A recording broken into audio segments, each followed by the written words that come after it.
Hello and welcome to Re-enthused. Today we are taking a look at a television program from my childhood. It's a kids program called Knights of God, produced by TVS and written by Richard Cooper, a writer known for both his children's programs and his adults programs. And the fact that he is involved in both becomes fairly obvious when you start looking at the story behind this one. So this show was pretty far out there, and for quite a while I was wondering if I'd literally just made it up in my head, because I couldn't seem to really find anything about it, and it just seemed a bit odd as a children's program. But thanks to the magic of internet searching for random things I could remember from the show, I did find it, and it was real, which made me feel a little better because I wasn't going entirely insane. But yeah. So, before we get into the description anyway, we'll just, let's remember what I said earlier, that this is a kids show. It's a TV program made for after school for children. And I mean, at most you could say young adults, but not actual adults. Want to make that clear before I get into the description. Right.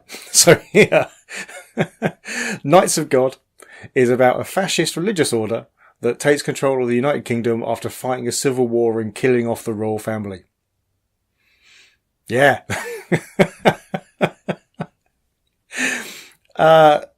I'm pretty sure that you wouldn't really see that kind of show aimed at children nowadays anyway. It was quite brutal for a kids program. It's fairly mature as well. And it was awesome. From what I remember, and I caught up a little bit as well, which I'll talk about in a while. But yeah, it was kind of a slightly more gory and and a bit more mental than the A-Team. But so imagine like the A-Team with knights and fascists, and you've kind of got the picture. I mean, yeah, if you break it down, it had everything you want in an action TV show. It had fighting, some really chilling bad guys, and most of them were dressed in armour, which is just perfect as when you're a kid.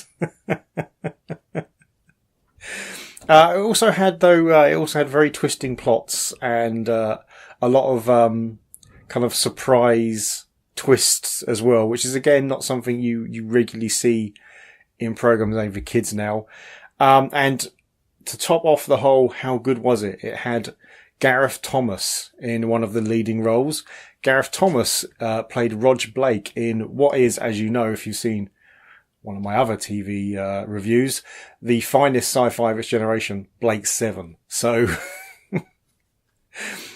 definitely some real credentials there. It also, I mean, it had other great actors as well, not least including John Woodvine and Patrick Troughton, who a lot of people would probably best know as being the second ever Doctor Who. So a little bit of sci-fi royalty in there as well. Now, you can actually still find Knights of God on YouTube. Somebody has uploaded the TV programs. They are from a PAL source, so they're not great quality. They're very blurry in the transfer, but they're there and they are worth a watch. It was genuinely good television. I've watched a couple and they're a bit corny in places, but they are still good. And yeah, it's a real insight into the kind of television we got. We had some genuinely good television when I was a kid, and this is definitely up there. Well, let's give you a taste of exactly what this is like, both the quality of the picture and also Knights of God itself. So we're just going to play you the intro. And I mean, I don't know if I'll be copyright struck for that, but I guess we'll find out.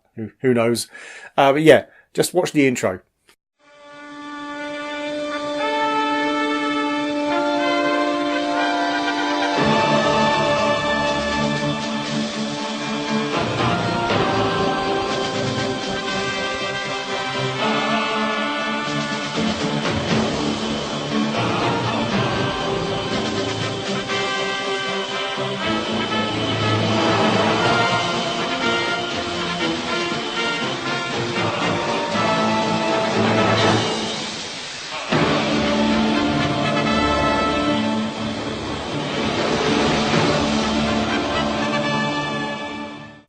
Right.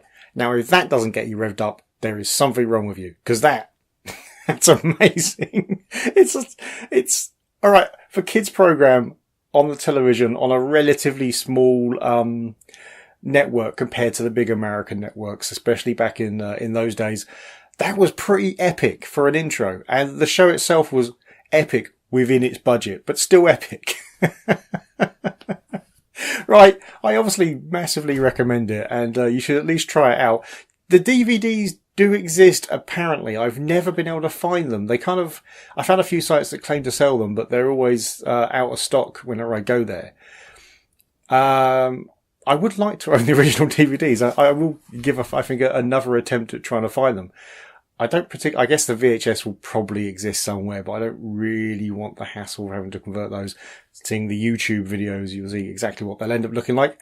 Hopefully the DVDs will be a decent transfer, but then I'm guessing if the DVDs are around and they're a decent transfer, you'd expect some of the YouTube ones to be from that, and they're all bad, so who knows? Anyway, thanks for watching. If you enjoyed the video, please hit like. If you really enjoyed the video, please hit subscribe. If you didn't enjoy the video or you have something else to say, then please leave it in the comments below. See you next time.